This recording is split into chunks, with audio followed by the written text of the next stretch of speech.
Okay, I believe we're on YouTube now. So is everyone ready to start? Yes. Excellent. All set. Good luck.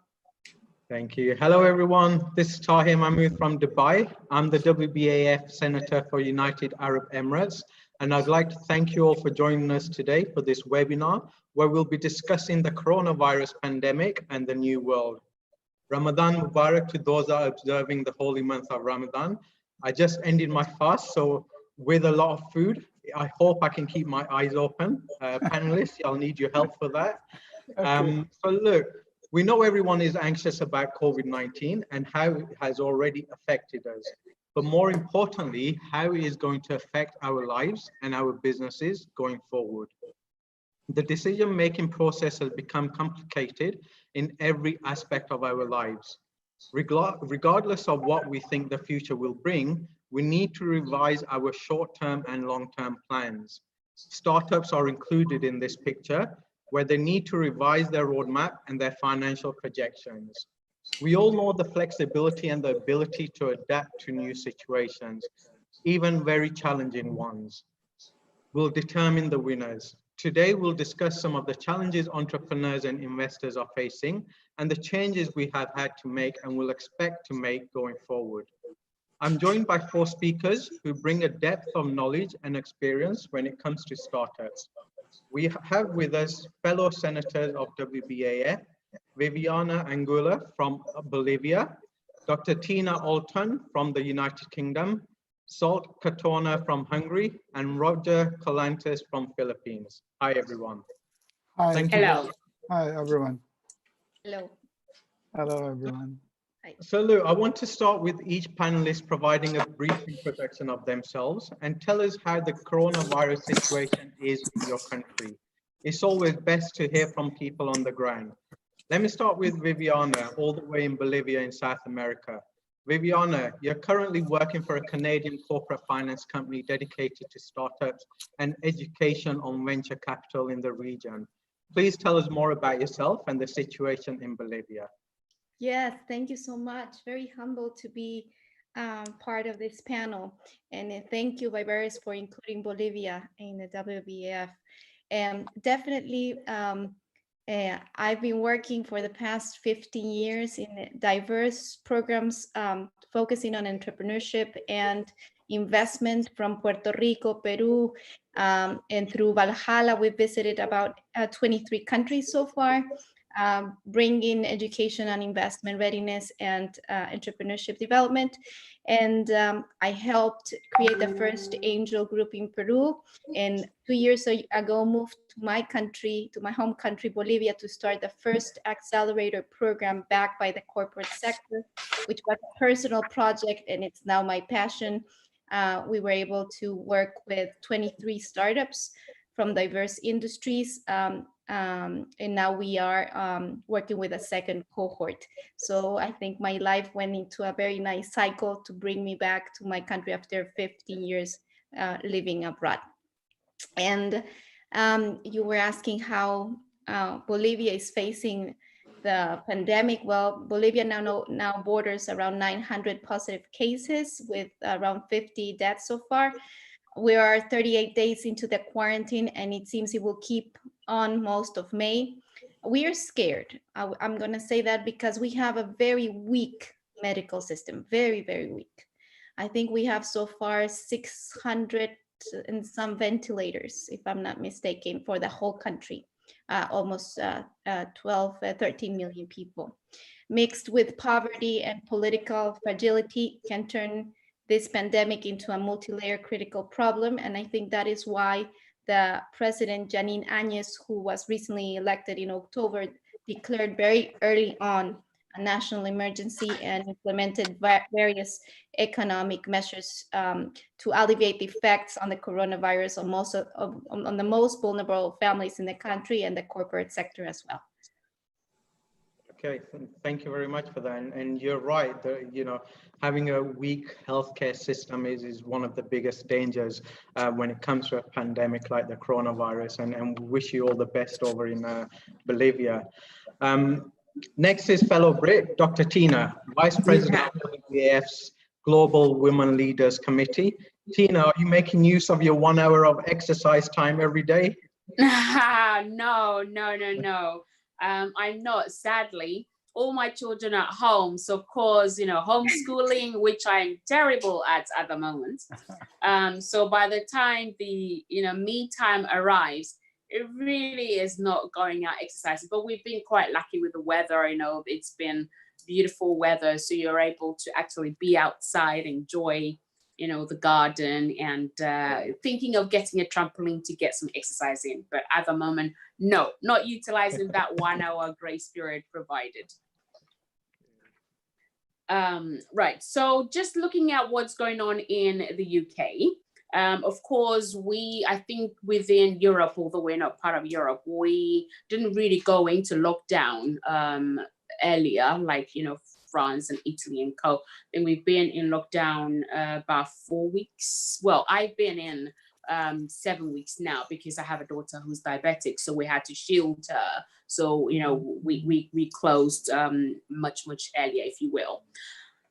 So we know that we have another 2 weeks extension of being in, and as part of preparation, of course, really there hasn't been any government that had been prepared for this pandemic. So we had to turn one of our, it's called the Excel Center, into a makeshift hospital with about, I think it was about 4,000 something beds. And then of course the National Health Service, goes into overdrive. So all operations, most cancer, operations, all of those things had to be halted so that big focus could go into dealing with the pandemic. And of course we had our own local brands, Dyson and all of those, manufacturing ventilators, literally every single, including even an 8-year-old who's actually using their 3D printer to, create visors. And, we had to learn how to make a mask and all those things. So I think although it sort of it just came, without any forewarning, most governments and all stakeholders have pulled together to try and deal with the situation. Our own Prime Minister, as you know, tested positive and had to be admitted to intensive care. And today is actually the first day that he is now back to work. So, last 2 weeks is like, oh my gosh, just really tense as a whole nation. Just, hoping and praying that our Prime Minister will pull through, and just thank God that he has, and he's now back to office. So we're looking, I think normally they do press, government briefings for the whole nation every day at 5 p.m. So of course I'm here with you. So after I'm done, I'll find out, what new information the government is giving us. But so far it's been, it was scary at the moment, but I think, we all recognize the dangers, virus it is. People have lost close ones, loved ones. And so it's no longer a thing. It's like, we all have to work together as a community, as a society, as a nation, if we're going to win this. So far, so good. And I think UK is one of the places where, critics are saying they acted a bit late, which is why it's probably made the situation a lot worse than it should have been. So, hopefully it won't get any worse than it is, and things do start getting better.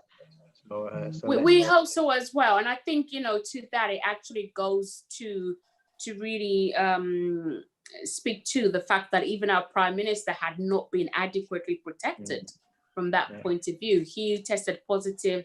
I think the director for one of the medical directors who was part of the briefings, some of the high, profile government officials who were giving the daily briefings all tested positive. But unfortunately, our Prime Minister was the one who, got really seriously taken by it. So it's always a challenge, to know, did we react fast, soon enough? Did we not? You can't ever get it right. And it's something that there's no track record for any government, for any generation, anywhere to fall back on. So I think, yes, maybe there's really no right or wrong way of responding to the corona, but I think we all as stakeholders have to pull together in solidarity to then face what we're facing at that point. So yeah.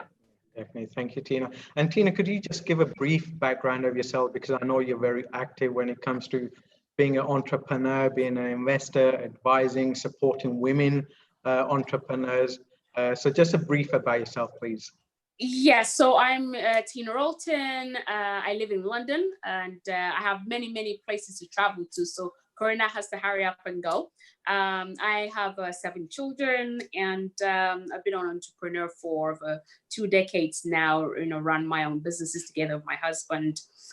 Also founded a women's movement called Nations of Women, really enabling women. Or in the past, previously we used to say empowerment, and it still is, the word, but I prefer the word enabling. So enabling women and connecting them strategically to then spearhead systemic change in the nations, because we all know as entrepreneurs, investors, that when there are issues in the nations or in the community, we may tend to recognize that, okay, there is a problem here, there is something here. And there's also research to back it that they are most likely would be the first to try and create solutions to issues cross-board. So we like to enable women from capacity acceleration scale, and then connecting them strategically to then be able to spearhead those systemic change. So that's what we do in Nations of Women. And of course, I'm the Senator for UK with WBAF, and also the Vice President with the Women's Committee,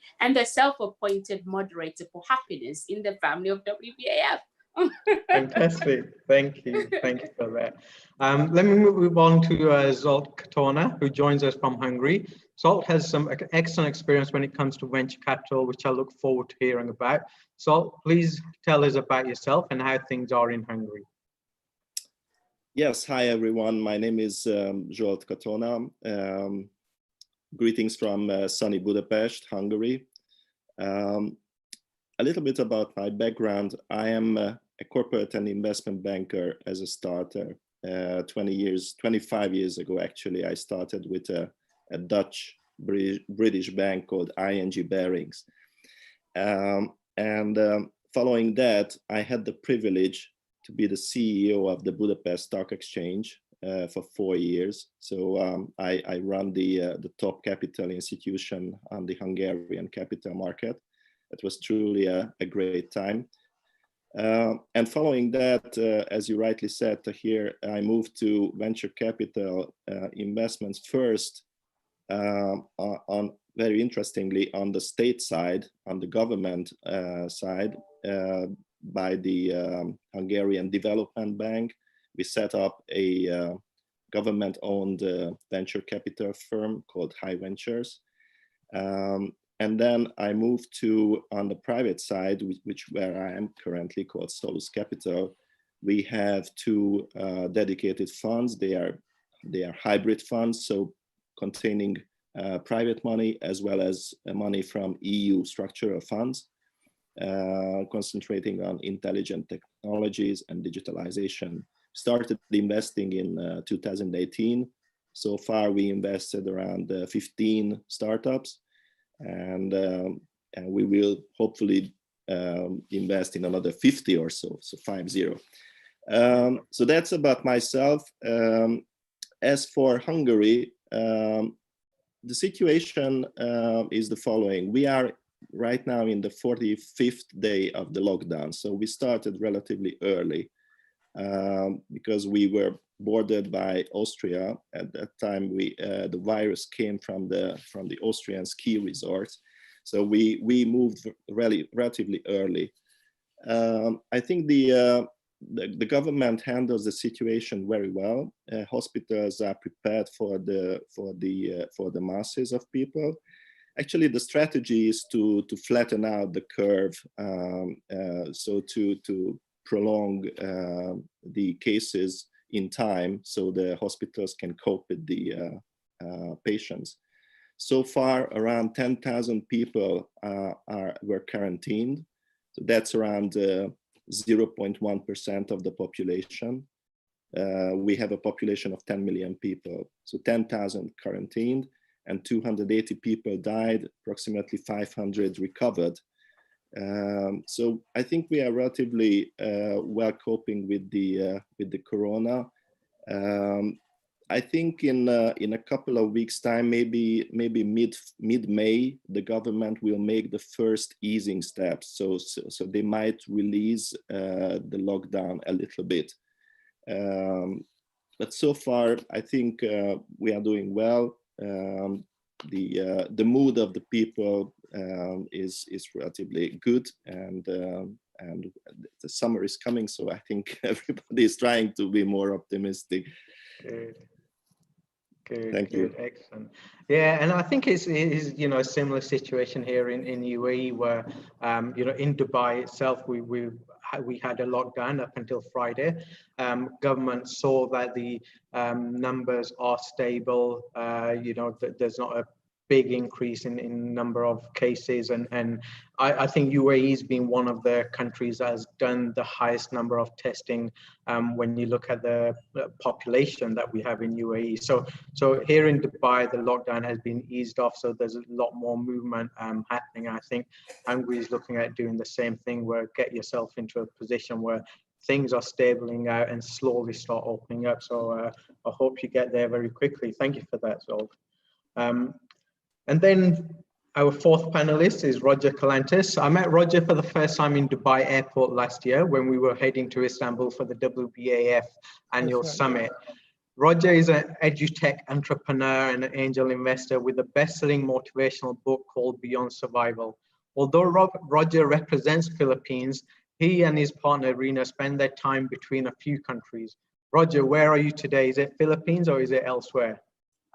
Okay, right now we're in Singapore, but as you mentioned, we straddle 3 countries. We're really truly ASEAN, Malaysia, and then Philippines and Singapore.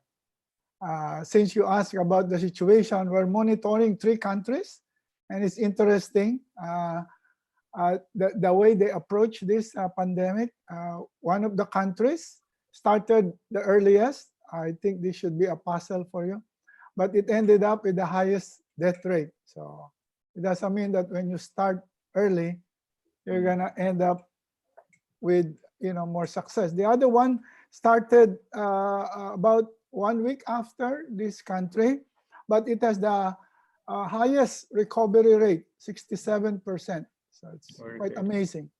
So it's a kudos to their medical system. And there's one with the best medical system, but twice the number of cases, you know, reported. So each one is handling its own way.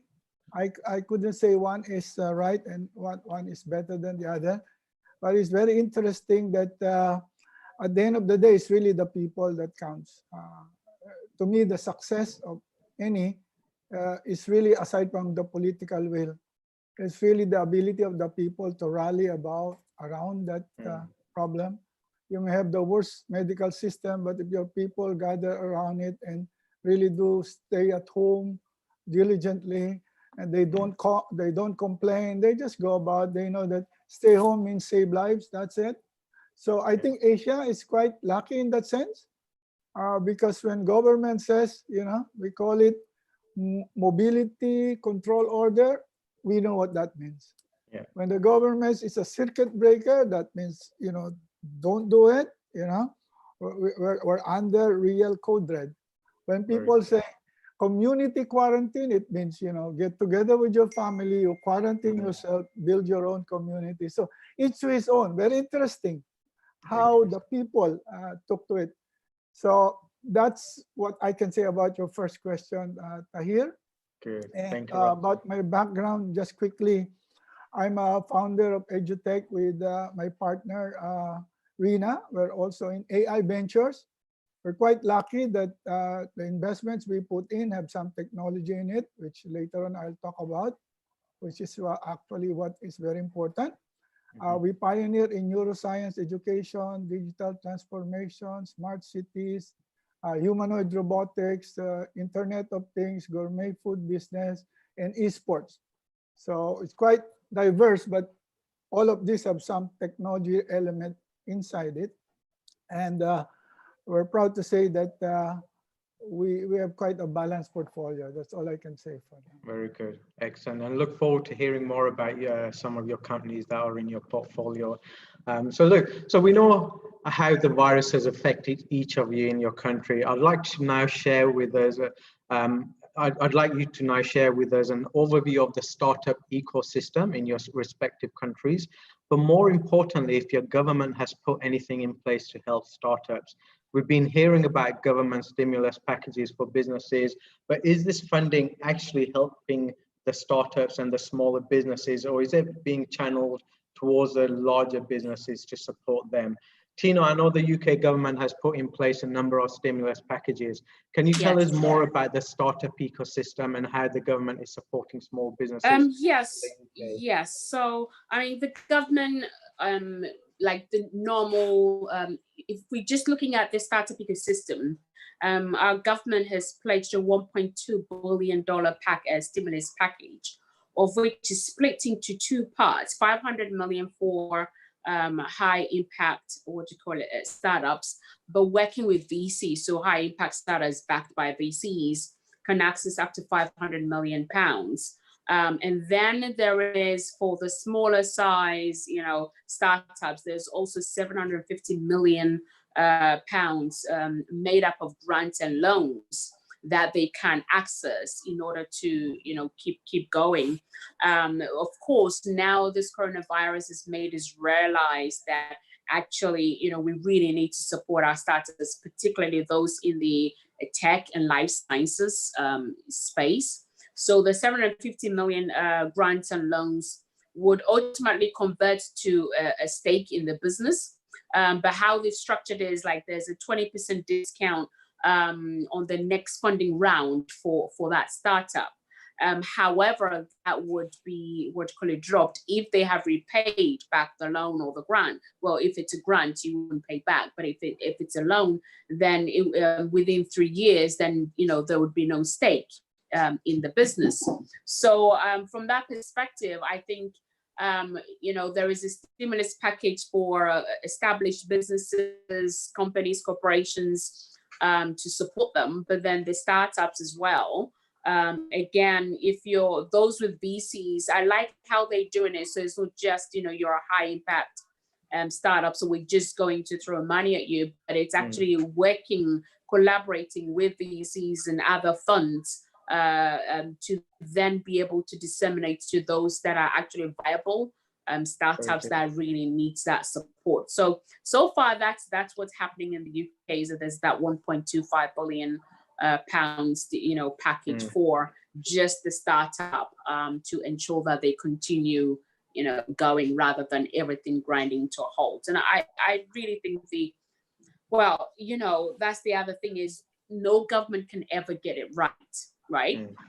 You can never get it right. And how much spending is good spending, because you could end up spend, and then we know what happens when any economy overspends is that it's asking for trouble. So it's a really, really fine balance between being able to sustain startups, being able to sustain the normal, SMEs, and then the corporations. Everybody needs help. So I think that, again, startups that are being held accountable, maybe through an accelerator or an incubator, would have the right systems in place to help them be able to access these grants or these loans in order to continue. But definitely, if you're in the tech space, health space, and life sciences, then they're prioritizing them. Very good. Okay, and it's a good way because they're doing it in conjunction with VCs and funds. So essentially, from government's perspective, these non-VCs are doing their due diligence, so it's easier for the government to pick out those companies that it can support. Excellent. Yes. Very good. Thank you for that, Yes. Tina. Roger, if we look at the Philippines, although they've had just under 8,000 official recorded cases, which you would think is not too bad considering the UK has half of that on a daily basis, businesses have still been affected. Tell us about the ecosystem there for startups and how the government is helping, if they are at all. In the case of the Philippines, it's what I call a double whammy. Because first, on the macro level, the country's GDP was growing at 6 to 7% before COVID, and one of the stars in the ASEAN, in fact. And it's now predicted to be about 3% post-COVID. So this is bad news. Bad news. Okay. So money, liquidity, and so on, funding will be very dearth. Number two, on a micro level, last year, April 26, 2019, the government created, for the first time after so many years that we've been lobbying for it, the Philippine Startup Development Fund with $400 million funding, which was the great salvation that we were looking for. Obviously, because of the current reality, it is technically dead. So the funding is, I doubt whether the funding will come, given the priority that the government faces. So for us as startup, we just have to accept that this is double crisis. So the rule of the game now is all bets are off. No one's gonna come to bail you out. You're pretty much on your own. Good luck and see you at the finish line. So I see that as both a challenge but an opportunity, because I work with real entrepreneurs at the low level.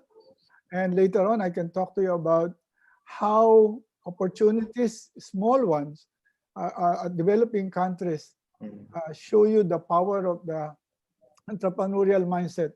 Because despite the lack of resources and the funding that was halted, there are so many new startups coming up, addressing what I call hyper-local needs. Okay.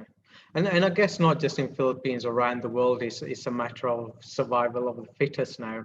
Those that are in good shape and can survive will get through this pandemic and hopefully flourish post coronavirus pandemic. So we'll have to wait and see how that pans out.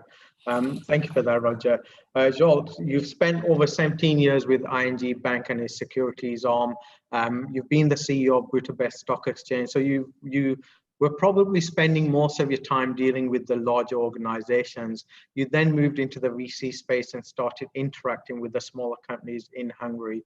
How has your experience been, and how are startups supported in Hungary? Fairly good, I must say. I think the financing ladder is almost complete. So giving support even at very early stage incubation phase ideas exists, and then followed by basically every other step: pre-seed, seed, and startups and growth phase and scale up. I think what is missing a little bit is the private equity side. So the larger deals between VC and the stock exchange listing. I think that's what is missing. But that's primarily due to the fact that the majority of the funding which hit the market were coming from the EU structure of funds, and they were dedicated for the very early stage micro and SMEs. But I think the ecosystem is doing well. It is coping even at this stage very well with the situation. There are funds which are building their strategies on each other. For example, what I mentioned to you, the state-owned High Ventures Fund, they are releasing every year tens of startups which reached a certain Series A level maybe, and then the other funds are ready to jump in. And the stock exchange itself is also making efforts to go down to the financing ladder. So they recently established an MTF, which is inviting those companies which are not yet ready for a full listing, but they want to be brave enough and try to enter the stock market type of reporting and regulations. So I think the ecosystem itself is self-containing and functioning well. Regarding the government measures in this situation, actually tomorrow there will be a big announcement by the Hungarian Development Bank about the details. But in a nutshell, what we know so far is that they will have approximately, I have to just convert it from Hungarian forints, approximately $5 billion for this purpose. So for the Hungarian enterprise system, it's not only for the SMEs, it's generally for middle-sized and even larger size corporates as well. Okay.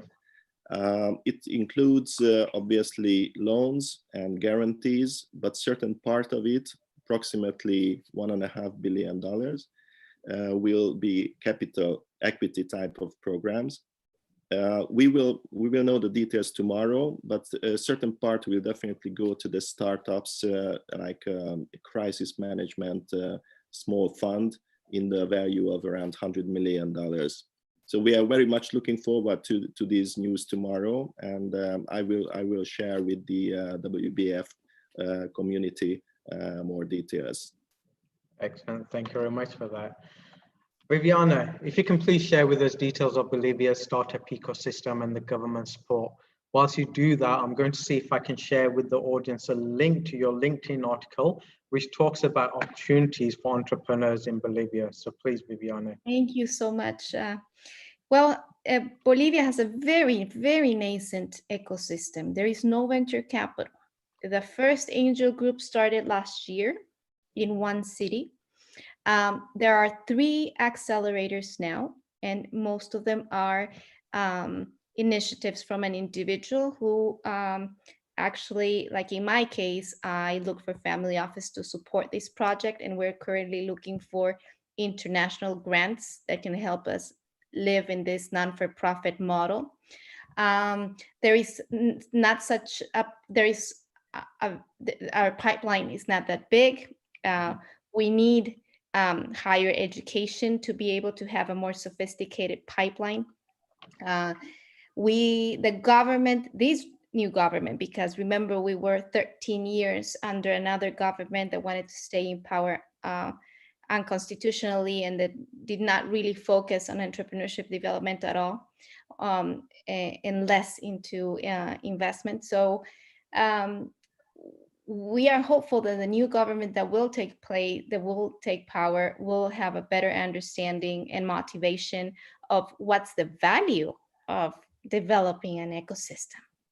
And the voices of our entrepreneurs will finally unite in one association and not be distributed in all different cities throughout the country. There are 2 laws right now, 2 proposals of laws, that one has a more digital heart to it and the other one is more generic, which has a lot more in-depth understanding of investment, that are on hold right now. They haven't even been reviewed yet. My suggestion to the government was to merge both of them, to analyze with international experts and how to make these laws applicable to Bolivian reality.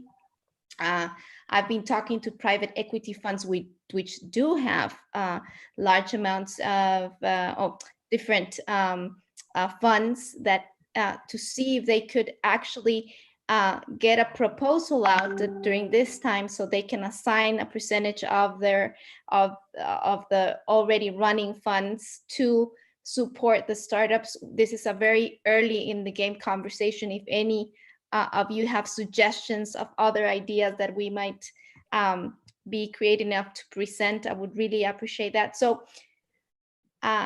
with all of that said, there is a couple of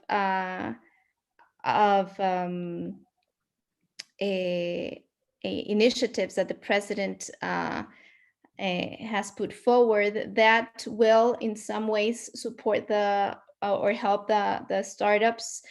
One is the credit deferrals, although many of them don't have credit, some do. And basically the financial institutions across the country will automatically defer credit payments for 6 months after the national emergency. The other plan is the salary payment support plan. It is about giving soft and easy loans to companies to help them pay the wages of 2 months.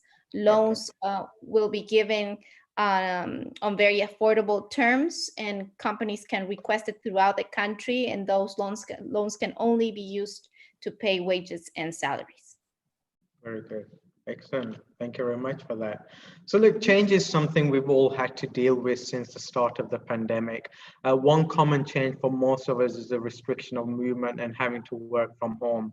Moving from face-to-face meetings with clients to using applications such as Zoom, Microsoft Teams, or Skype to interact with everyone. It will be helpful to understand what some of the main changes you have had to make with regards to your role as an investor or an entrepreneur. Have you had to hold back on funding certain companies?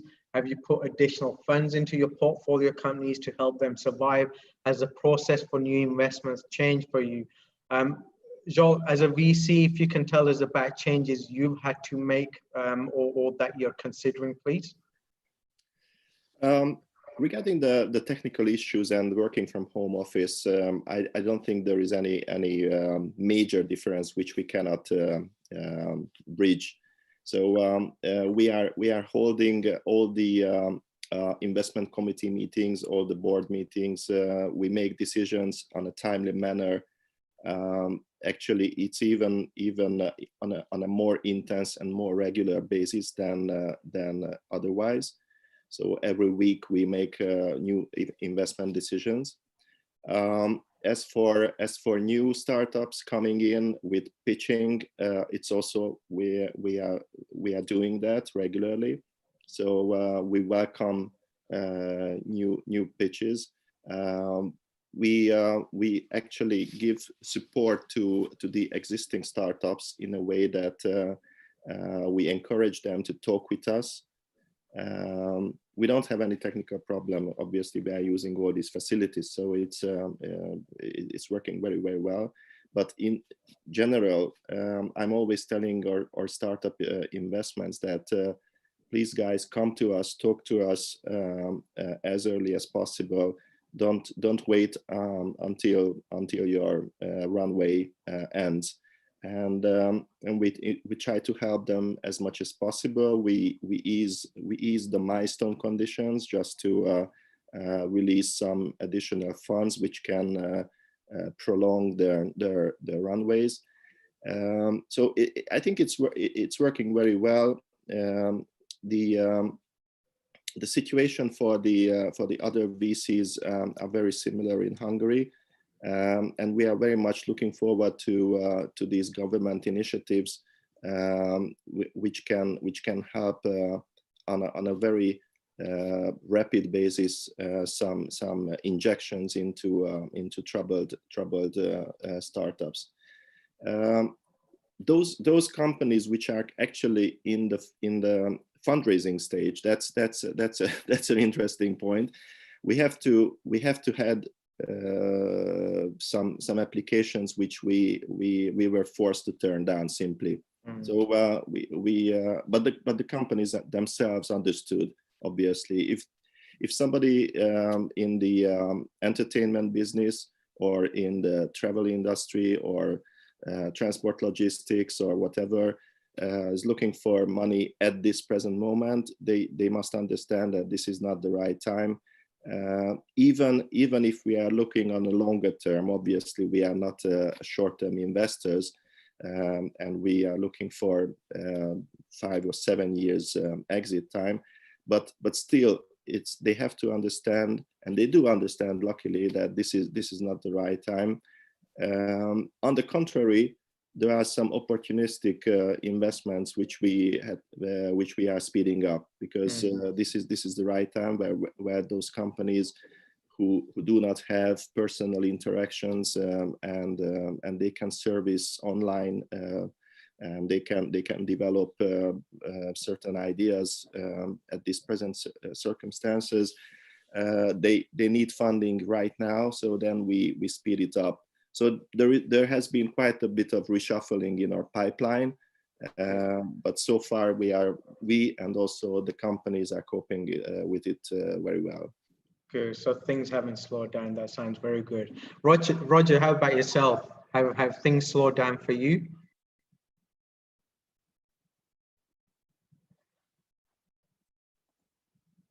Roger, you're on mute.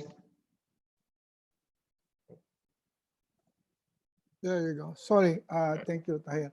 Interestingly, this pandemic has given us a lot of new learnings. We thought we would never have learned as a portfolio manager and angel investor and accelerator. One is most of our founders haven't really been through a crisis of this magnitude. I mean, us who are the investors, we've been through all financial, meltdown, tragedy and so on. So I realized that while they are agile, they're not yet what I call gritty. So what we did, which we thought Rina's idea was, we created a council of founders. So all the founders in our portfolio actually are part of a council that we create so that they experience what this means. So when it happens again, their DNA is in place. So just to give you an example, we told them that there are 6 things we should remember. So we came up with our own, principle, and let's see whether it works. First, we must protect our employees and retain our stars. This is not the time to let go of your people, because you have to show them that in tough times, you're gonna be there. Number 2, we plan our burn rate very quickly, and they know exactly what we're talking about. Very transparent. This is how much runway we have. We have 3 months prepared. All investors are willing to put that. But you gotta help me plan that. Number 3, we need to manage cash flows. So the third rule we have is whatever is the deal, close it. It doesn't matter how big, how short. This is not the time to say, wow, this is unfair. I said, we need cash flow, close it.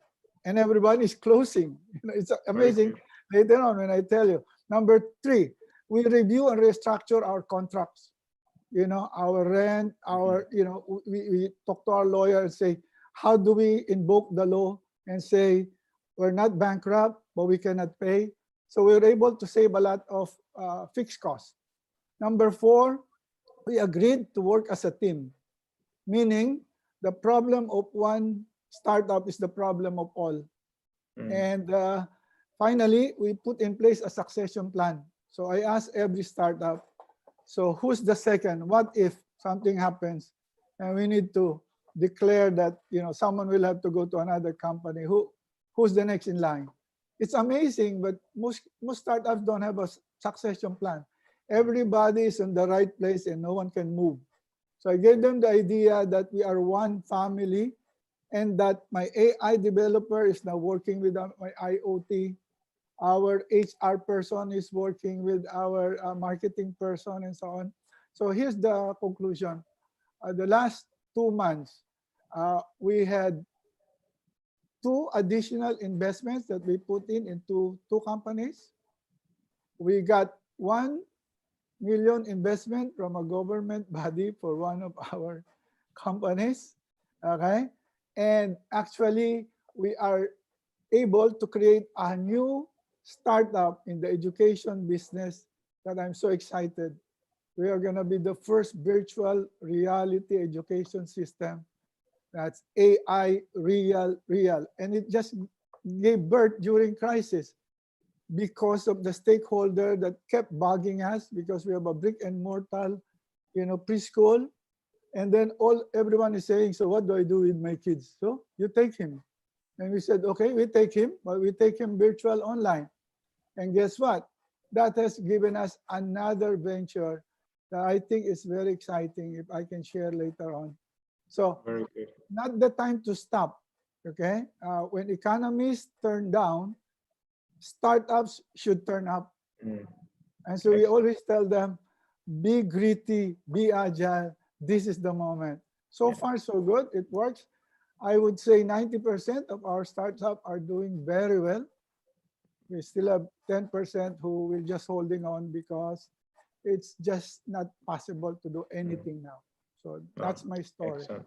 Very good. And it's very important that you as invest, not only just you as investors support your portfolio companies, but it's very interesting how you've brought them all together to support each other. And I think we've got to remember that a lot of the unicorns that we've seen over the past few years did start during a recession. So they did start when markets were very bad. So we do have to keep that in mind as well. Thank you very much for that. Viviana, if you can share your experience with us, please. Yes, of course. Well, first, I wanted to really understand the personal realities of the entrepreneurs that are within my portfolio. So basically, I organized an online meetup with each one to see if they had a family, if they had a member of their family with coronavirus or not, or if they had someone that could be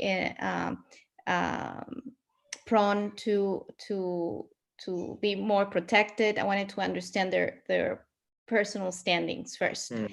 Then I reached out to because this is a great opportunity. Now these digital connections can give us a great opportunity of creating new partnerships with people from around the world. So I basically reached out to those mentors that I had and to others that have been working very close with the accelerator, because the accelerator it was based as a collaboration model. So I have experts from 6 countries come to Bolivia last year to develop the methodology that we put in place here. So I reached out to them and basically have them mentor the startups that we have in our portfolio so they can make better decisions in the current times. I'm fully committed to understand what each company in my portfolio are going through and trying to help them move to a less critical phase, not with investment at this point, but with advice and regional mentoring, like I mentioned. And I think collaboration is key. Collaboration between entrepreneurs, collaboration between investors from around the world, having that support on one click has really made a difference for me and for them to take the better decisions in this hard time. Very good. And I think it's quite important what you just said there around looking at entrepreneurs' personal circumstances as well, not just focusing on the company and what's happening with the company, but personally what's going on. And like Roger said, for a lot of entrepreneurs today, this is the first time they're having to face a crisis. So it's not just dealing with it from a professional perspective, but from a personal perspective as well, especially considering this is affecting people's health, and a lot of people have someone close to them who's been affected by it. Thank you very much for that. Tina, how have things changed for you ever since the pandemic has started? Well, I share what you've all shared, and particularly Vivian, is I find that I've been more in a mentoring space, like the emotional side, how are you, like you being, how's your family, and really understanding, are there any challenges, any issues, anybody who's been affected that could potentially distract you, if you will, or cause you to panic. Because remember, when people can cope better when there is certainty, no matter how far away it is. But in this situation, there's no certainty anywhere, right? Even governments are not certain. That nobody knows how we're going to come out of the lockdown or what it would look like. So I found that I've stepped more into the personal mentorship space, and their mental well-being, it's been more at the forefront. Also, we've had to review the business modules in terms of, looking at the next 90 days, and then the next 180 days from there, could we still utilize the same business module as we're using this 3 months? Would it still be standing in 6 months' time? Would it stand in 9 months? So stress testing all the changes that we're putting in, not even, I mean, we normally say short term, like 12 months. Now short term is like, 4 weeks, 3 weeks, weekly by weekly, because everything's been changing so fast. So it's really stress testing the new implementation. And we have a Facebook Live here, and one of the practitioners, she's a podiatrist, and she's actually telling me right now that she's moved her whole, I mean, podiatry is, one-on-one. You can't treat a patient being 2 meters away, right? It's impossible. But she's saying that she's moved her business to telehealth, and she's now seeing patients via video consultation. And so she's like, wow, I'm seeing patients who've never been to my clinic before, right? And so it's identifying what technology is out there, and can I leverage that in this moment, even if it's a really short space, like the 90 days, then go for it. Because what you want to do, what I'm advising them is, you want to keep the momentum with your patients. You want to keep communicating with them, and be honest as well, to say, look, I'm not sure when we're going to be back, but these are the new changes and systems we're putting in place. And also, whenever there is change, even when it's not forced, if you will, there's always resistance. So you have to address those resistance to change as well. So she's telling her patient, there is no software, and you don't have to download anything. You just have to have a smartphone or tablet, and you just book it. It will send you a link. Just click the link at the time. I will be there. I will see you. Nothing. So again, it's understanding what is available and how can it solve that problem. But the key thing is always communicate, and almost like think ahead. What potential pushback will I get from my clients, and how can I address that for them from the very beginning? I've also realized more and more what I'm doing for my startups and clients is that really reviewing the routes to market and access to market. So the mental well-being, it was the key thing. What opportunities, or what are our options? What does that look like? How is that going to impact from a cost perspective? Because don't forget that now you want to preserve, let's hope, with the banking system, that now is the time to preserve your cash, right? So you want to, before you spend, realize how is this going to have an effect on the business from a cash perspective. Is it affordable? Is it really, really essential? And is it affordable? Once those boxes have been ticked, is this the right route and access to our market, for example? And if it is, then you're on to a winner. Could you potentially collaborate with other entrepreneurs or startups in maybe different locations, but it's similar industries? Or if you're an accelerator or incubator, could you collaborate, for example? And then I think it was Roger, you talked about like being totally transparent and looking at really tightening the cash flow, really tightening the cash flow, bringing the runway even further forward, because there is so much volatility in every economy. So you have to be super, super tight on that. And every single spending needs to be like essential, needs to be crucial, if you will. When it comes to the staff, they had to, again, share with them transparently, look, this is where we're at, this is what it is. We can maybe defer payment, or we can do a little cut, or, provide various options that are fair. Is how I've been advising them. It's not just fair to the business or the startup, but fair to the people you're working with, because, how you're treating your team very much so have a big impact on whether you'd have a business to come back to, right? Because when the gates are open and everybody's rushing out, you need your team beside you.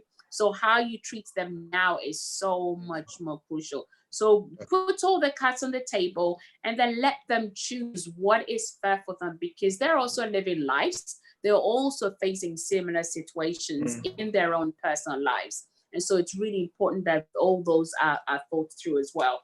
And then always, I'm telling them, checking. If you have any thoughts or any, haha moments, don't dismiss them. Just bring them to the table, or let's review it. Let's, stress test it and check. Because like Roger, you're talking about, yes, economies are down, but, if we look at Uber and all the Zoom, all of those were born, out of a previous recession, right? So there is a lot of, startups, entrepreneurs, we do that a lot. We always are thinking, our mind is creating. So you could spot a gap in the market somewhere, right? I've spotted a gap in the market. Parents who hate homeschooling because we don't understand these, algebra and things like that. How can we still not let our kids get so rusty, right? So I spotted a gap in the market. I'm like, I need a startup to create a solution for this because I hate it, and I'll do anything for somebody to take that off my plate. Because my kids' school are not providing online tuition, they're sending lessons, and we're supposed to deal with it ourselves. So again, it's encouraging that the no idea is a stupid idea. Always bring it to the table, but be honest about it. If you're afraid, if you feel that from a personal perspective, your mental health is being impacted, then immediately you need to, check in and let us help. So it's not time to put your head in the sand. It's now time more so to just get every support that you can and rally everybody in, including the team. Yeah. And I think it's about thinking outside of the box to ensure business continuity, and it's getting everyone involved in order to do that. Thank you for that, Tina. I've had people reach out to me and ask me, is it a good time to buy stocks? Obviously working for a stock exchange, and what they should be investing in, because the stock markets have dropped globally. But it's not doom and gloom for everyone. There are certain sectors that continue to perform well, others that benefited from the current situation and seen accelerated growth. Everyone talks about healthcare and tech companies such as Zoom that provide online conferencing facilities. We've seen Amazon's share price reach highs over the past couple of weeks. Have you come across any companies or specific solutions that have really benefited from the pandemic? And who is it at the biggest loss due to the lockdowns around the world? Let's stay with you, Tina. You're the co-founder of an award-winning healthcare organization, Undefeated. Is healthcare the flavor of the month? Or is there other things that you've been looking at? You just spoke about homeschooling. I'm thinking that really, there's various industries that, we probably in the past haven't really given so much weight to, if you will. Like our retail, our food industry, right? Now, I think globally, there could potentially, subject to how long this goes on, there could be food insecurities, right? Because like if we just take Europe and UK and, Spain and France and Germany and the Netherlands, all our borders are closed, right? So there is fruits and vegetables that are not being harvested, can't be harvested. Of course, there's adaptations such as there is information coming through here on the Facebook in terms of using robotics to do the harvesting and all of those things. Yes, it has its place, but because we haven't been running, for example, that industry at that scale with, robotics, it has its place, but still it would not be able to meet the capacity because don't forget, we're all at home. We're all eating more. Right. And so the demand has increased more so than, 3 weeks ago, 4 weeks ago, or 6 weeks ago, or even, 2 months ago. So yes, definitely health industry is one of the industries that is booming because everybody I'm finding is now looking towards living more healthily, making more health choices. I think there was reports about somewhere in India for the first time they can see, the Himalayas, it's cleared up, and we know in China as well, so we know. And for some reason, everybody is like, wow, we're saving the earth. For the first time, we have to just sit at home, watch TV, eat, homeschool our kids, and we're gonna save the world, right? We're gonna live longer, you know. So from that perspective, everybody's become more conscious about the choices they're making, like how they're shopping, what they're shopping, how much they're shopping, what they're eating, right? And so, yes, I feel that out of this, even industries such as like personal fitness, where it had predominantly been in person more so. Yes, there's fitness DVDs and things like that, but how many people really were utilizing that? I think the scales were more would opt for the gym with a personal trainer in person or in a class, more so than online class, but they're moving online. So even that area is moving. For the ladies, our hair is like, like we're dying to have our hairs done, our eyebrows, our nails, but it's not possible to do your, for an hairdresser to do your hair. So I'm very, very positive that there would be new, businesses that would, help solve those problems. We also know that, for example, those with chronic diseases, such as like diabetes, obviously cardiovascular, and because of the high risk, they're not able to, maybe access the normal everyday GP service and things like that. So again, in that space, as far as like health, we would begin to see more focused, specific, technology and maybe applications that would be developed that can help better manage, in that group.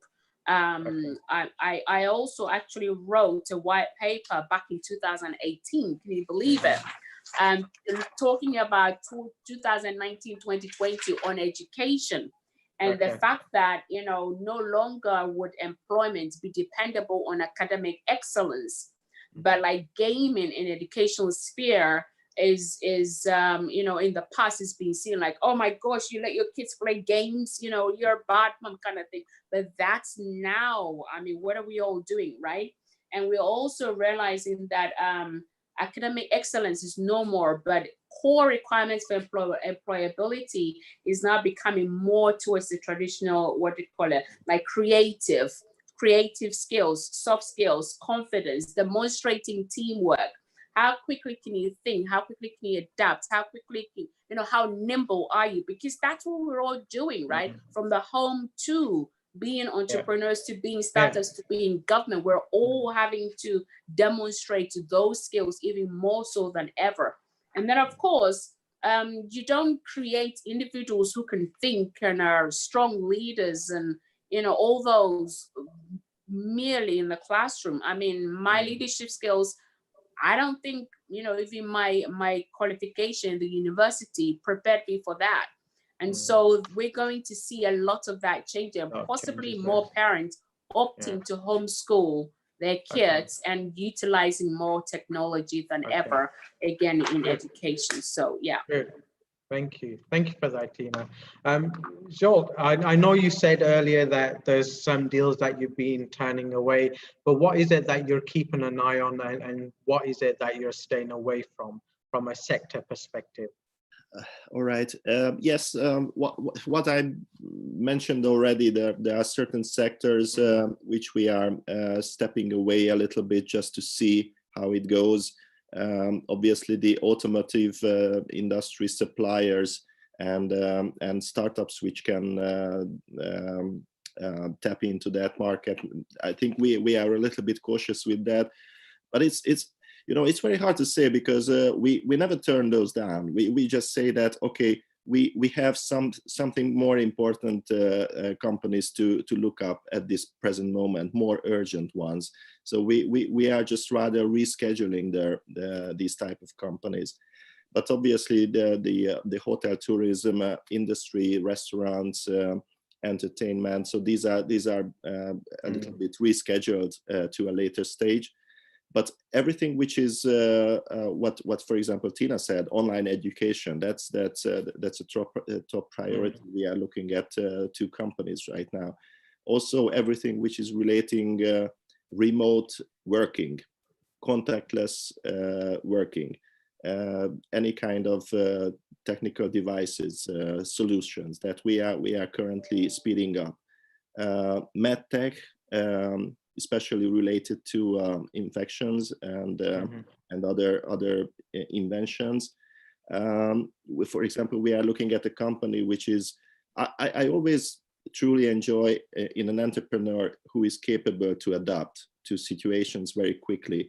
And these guys were looking at the development of 3D microscopes so far, but now they looked into this opportunity, and also kind of as a you know, altruistic way that, okay, now we stop the current development and we try to develop a breathing machine as quickly as possible. And now they are in the I think 95% ready. So okay. I truly enjoy that type of entrepreneurship, and that's a good sign of pivoting capability to pivot your ideas and to adapt to a changed environment. Certain companies in the portfolio dramatically dropped revenues. Obviously, everybody who is related to, for example, Airbnb and that sort of thing, they have now zero revenue. So they need to drastically cut the burn rate, delay every investment, cut the cost, cut the salaries, go back to absolute minimum to survive. Some of them, another portfolio company who is organizing video consultancy possibility for doctors, that's now, you know, flourishing, and they don't have the capacity to cope with. So there are opportunities, there are threats. We are there to help them. And also in the new companies, we, as I said, we don't drop them. We just reschedule the timing of looking into them. Okay, good. And yeah, I think tourism has been one of the sectors that has really been affected by this. But it's one of those sectors which, you know, a lot of the companies, they're not going to disappear. It's just, like you said, a matter of cutting your cost, just trying to survive with the bare minimum. And once things open up, tourism will be back. Of course, it's going to take time, but we do expect it to be back. So it's quite important for companies to really cut their costs and try to survive where incomes have you know, are practically zero today. So good. Viviana, what are your thoughts on the sectors?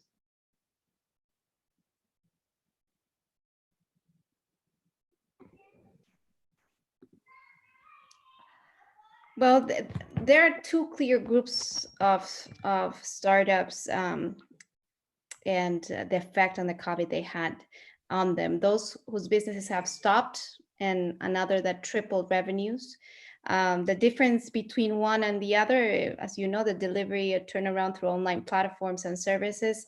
And today, the only way to provide families and maintain certain operational services that do not require contact is through these innovative solutions that might be created during this time as new opportunities. So as the previous panelist said, we're looking at these new solutions. I participated yesterday in the Startup Week in Bolivia, and there was this startup that is developing a platform where teachers from Bolivia and from around the world can work together on content and help each other understand technology to give classes online. And like Tina said, if it's so hard for us parents to want to move into homeschooling, and you understand how hard it is for teachers to use this tool when they're so used to working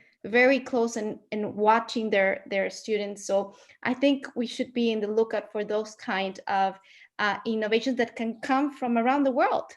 So definitely having an eye open to those possibilities. I believe this will be that those startups that are already offering solutions, for example, for delivery of food and etc., they will be sustained during this time. they're seeing revenue streams quadrupled, and some of my portfolio companies have are generating 6 times more revenue than they were doing a month ago. So I believe, but I don't know if that's going to be sustainable for a long time. And my advice is to start planning strategically what they're going to do with that runway that they already have. And for the first group who are at the verge of just dying, I would say that it's time for a very deep reflection of the model. They will have to evaluate the technology compatibility for those that were born in a very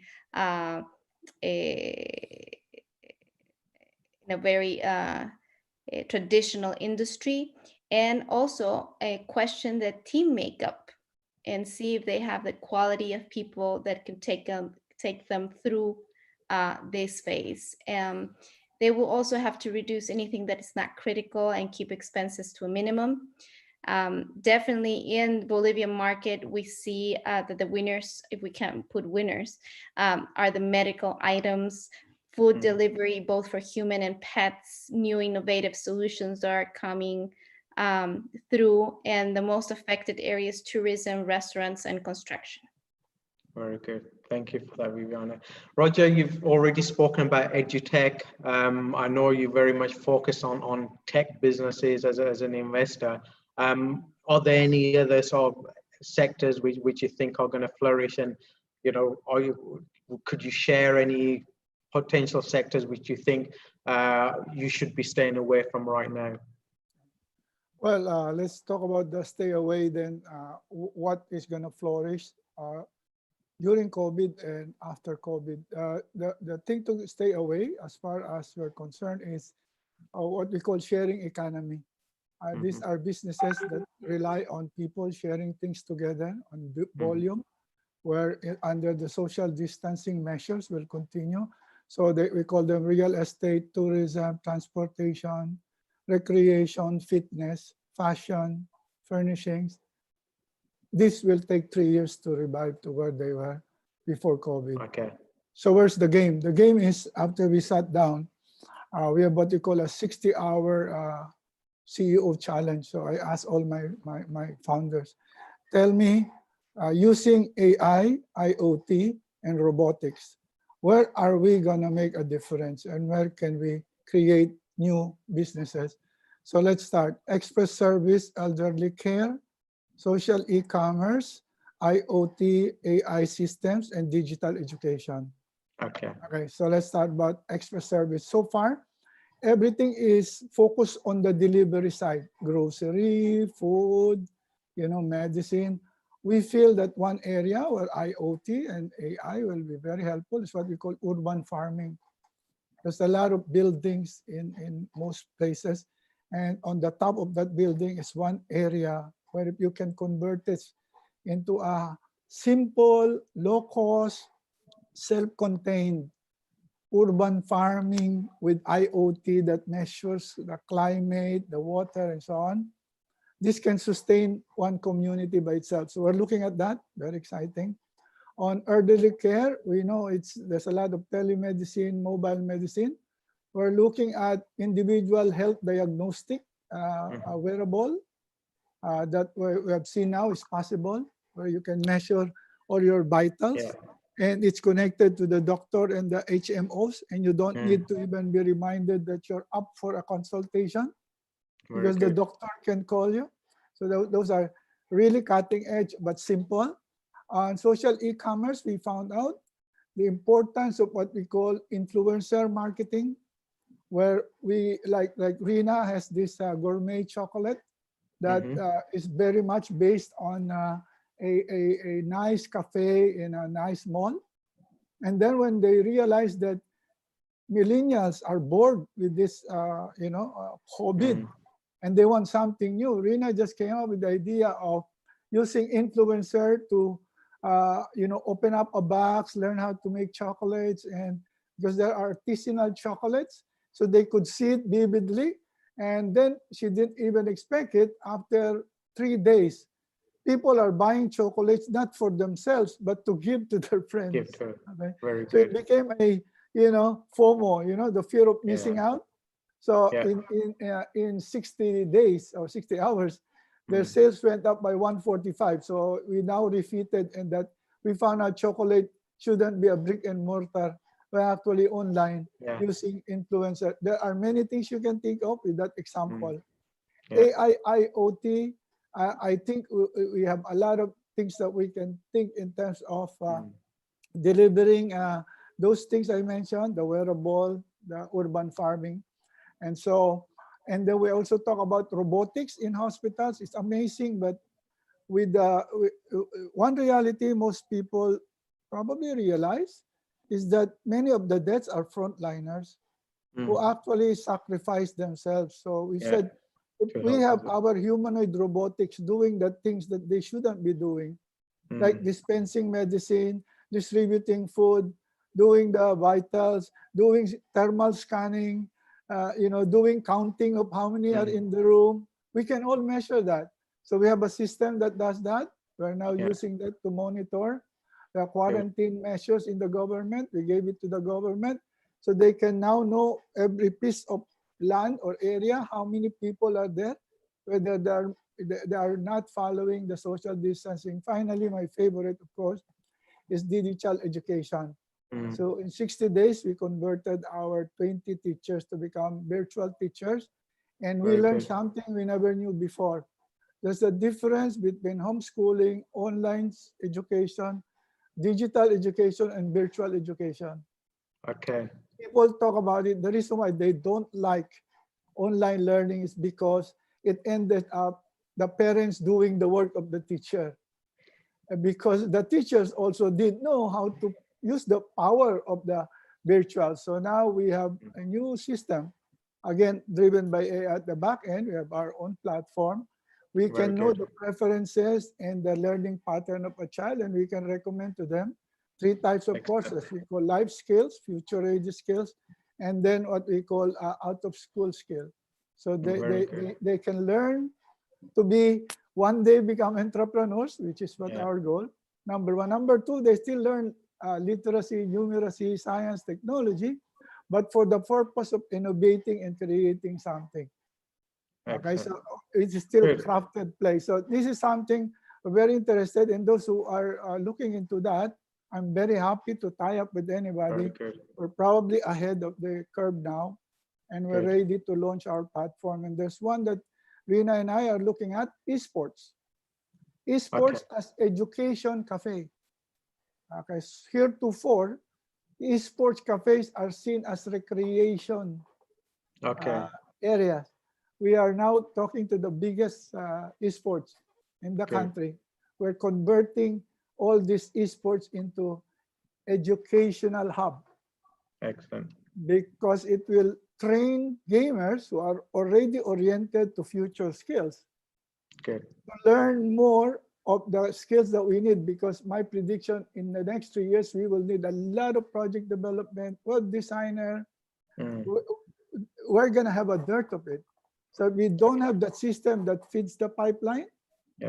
So those are our bets today. And actually, we're so busy now. I've been worried, like COVID has made us just work harder. I think everyone is working a lot more, working from home. So it's good. It's good. Hopefully it'll help the economy. Excellent. Thank you very much, Roger. We have about 15 minutes remaining. I know we have a section for questions from the audience. If I can request any questions to be sent through the chat, please do it now. We have one question from Ingrid. The question is, what are the plans for long-term sustainability after we assist with building new ecosystems? If anyone wants to take that question, I'll repeat that. What are the plans for long-term sustainability after we assist with building new ecosystems?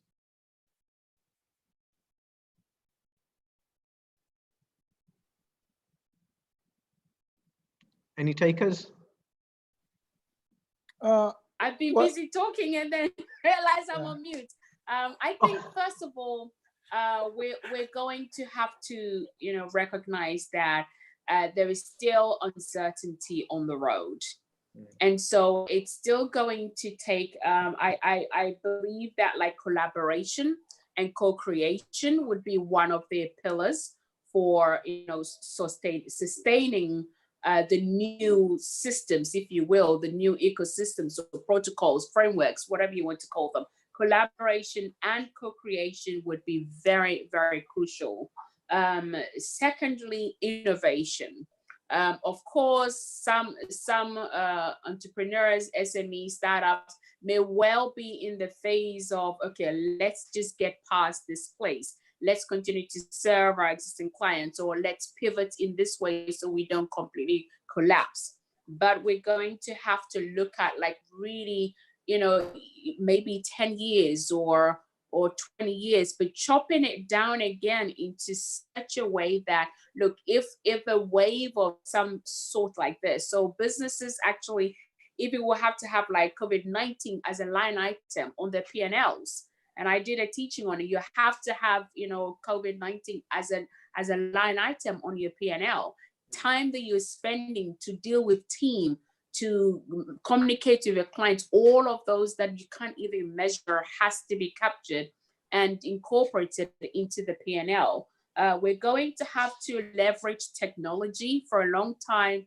And I'm thinking even more so across Africa, where some of the technology that we have been adopting has been seen as a negative, if you will, that it's going to create unemployment, it's going to create economic downturn, and all of those will all need to change. So our governments, and if we're looking at Africa, would need to begin to look at technology in a whole different light, and leverage technology for two things: for acceleration in terms of how we reach customers, how we do business, how we deliver, how we even manufacture, if you will, and also for looking at outcome-driven innovation. So I talked about innovation, leveraging technology for outcome-driven innovation. So not just innovating for the sake of it, but there should be really clear-cut outcomes in every single thing that we do. And also we need to start thinking from the top, right? We need to start thinking from the top, where businesses need to make, like, your well-being of your team needs to begin to be a priority. Open, honest, transparent communication with your team needs to begin to, start at the top, because you always want your team to support you. And if they don't feel trusted, like, we're all working from home, right? You have to trust your team. You have to trust your staff that they're going to do it. They're all going to be working, but also don't forget managing their family and all of those. So from a sustainability perspective, look at the short term, we had to give them work remotely and trust them that they were going to do it, and gave the flexibility that, the deadlines were not the same as when we were in the office space. So moving in terms of sustaining it, we need to start thinking at the top, how can we give more trust, more responsibility, delegate more to our team, but make them feel supported and enabled to be able to do those. And it's to sustain it, we need to be ready and willing to take risks. We need to be ready and willing to step out and to look at what are the other alternatives, what other options do we have? Are these essential? Are these crucial? Could we do away without it?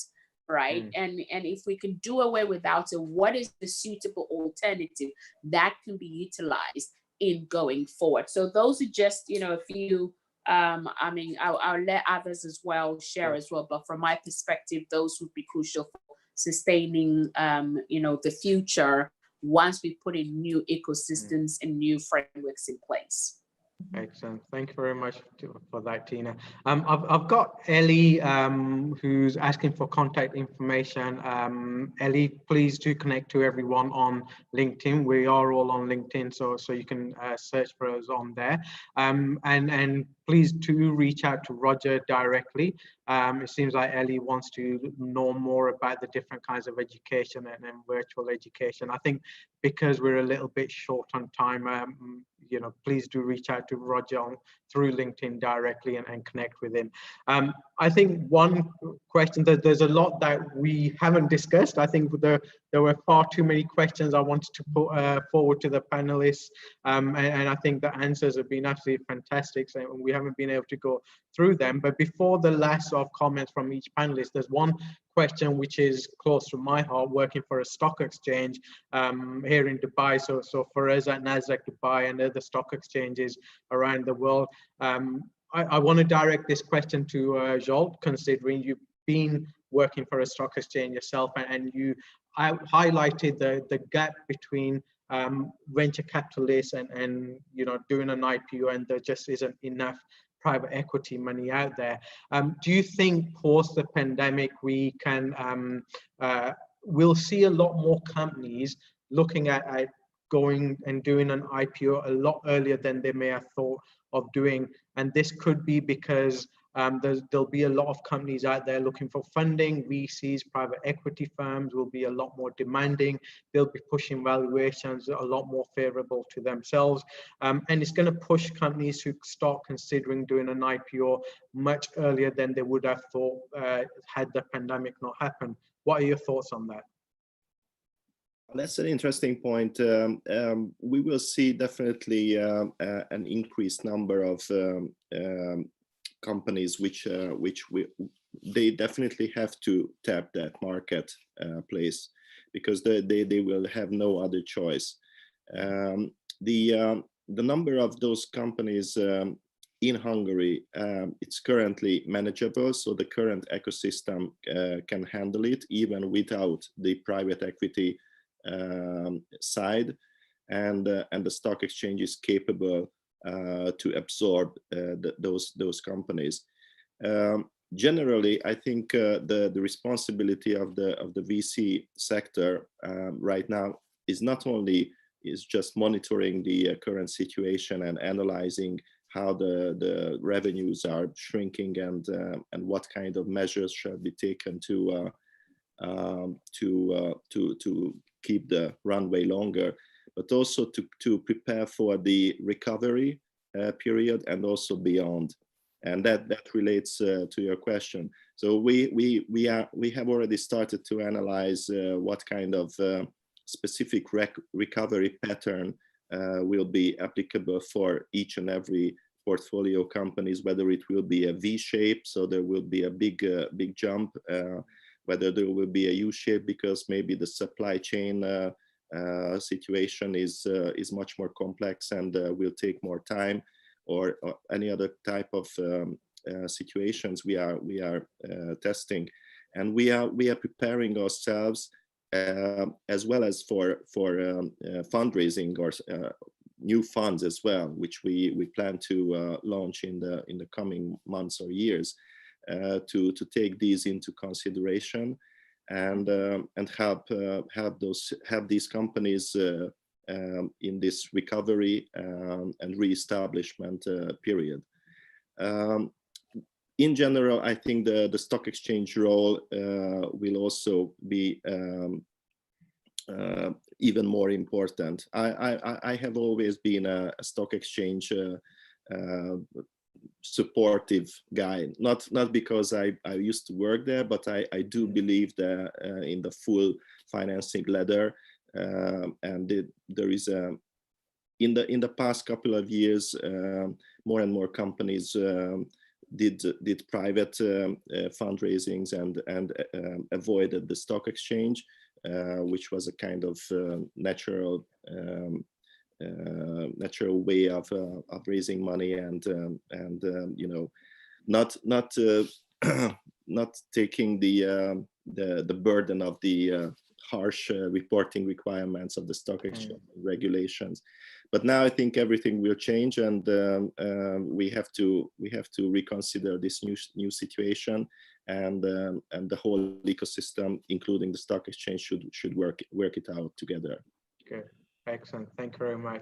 So look, to finish off, if I can please ask each of the panelists to share some final comments as a takeaway for audience. If you can please limit it to 1 minute because we are very short of time. Tina, if I can start with you, please. Yes, it comes down to communication, trust your team, because there's no business with no team. So key thing is keep open communication with your team.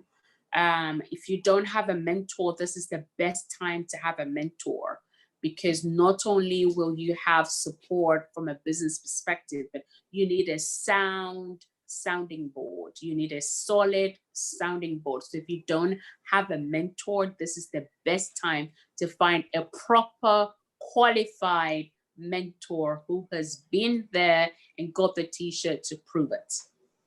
Are you selling your services there, Tina? No, I mean, WBAF, we do have a business school, but you know, for me personally, in my own life, even with this homeschooling thing, my mentors have been like a lifesaver for me, absolute lifesaver for me from a personal perspective, as a mom, first of all, as a wife. I mean, my husband is still living, you know, I've not done anything to him yet. That's a testimony in itself. So, you know, my mentors have been a lifesaver for me in these weeks. So, and the WBAF has a mentor program, so it's important that startups do. And also, yes, you know, we're entrepreneurs. You always have to sell. So, yes, you know, come and find all of us. Very good. Viviana. Yeah, I'm going to agree with Tina 100%. A mentor that you can reach out to, both for personal issues like homeschooling and for professional challenges as well. And in Bolivia, we don't have as many mentors that have walked the path. So I would totally recommend peer-to-peer mentoring as well between entrepreneurs. And here in Bolivia, that there is such a network. So reach out to other entrepreneurs. For us, key players in the ecosystem, try to balance the human side of things right now. Like, don't do 100 of webinars. Do some meetups where people can open up and tell you what they're going through. We know we're talking a lot about a digital world, but that digital world will come with another perspective of humanity, of environment, of loving your time. So keep that in mind as well. And for everybody, both entrepreneurs, investors, mentors, great opportunity to think beyond boundaries. Reach out to international networks. Like Roger, I'm gonna be emailing you right away. Tina, your leadership, me as a woman and a mother, and also doing a home marriage and everything else. Now I have Tina to reach out to, and let's see what her experience can bring out in me to help my community. Very so good. That would be it. Thank you. Thank you. Thank you, Viviana. Joel, last words from you, please. Yes, I fully agree what the ladies said. Definitely, my good advice to these companies to communicate with the funds as early as possible. I already mentioned that we are there to help. We are teamed up together for long term, so we do whatever we can. I'm pretty optimistic, especially at the early stage companies. What WBAF is also focusing on. If we look at the time around the Lehman Brothers crisis, we have some statistics that I think it's only the VC investments in the early stage companies only dropped around 25%. So it's not significant. And actually, the very early ones, like the angel type of investments, actually increased over that time. So definitely in these times, good ideas, good inventions, very very well received, and we and I think the other funds as well are looking at those opportunities with good care and agilely. So I do encourage everybody to go to these funds and ask for money. It's an opportunistic approach, I know, but I think this is the right time for these early stage companies. Excellent, thank you very much. And Roger? My 1 minute sharing is summarized as the dual role of an angel investor. In good times, act like an investor.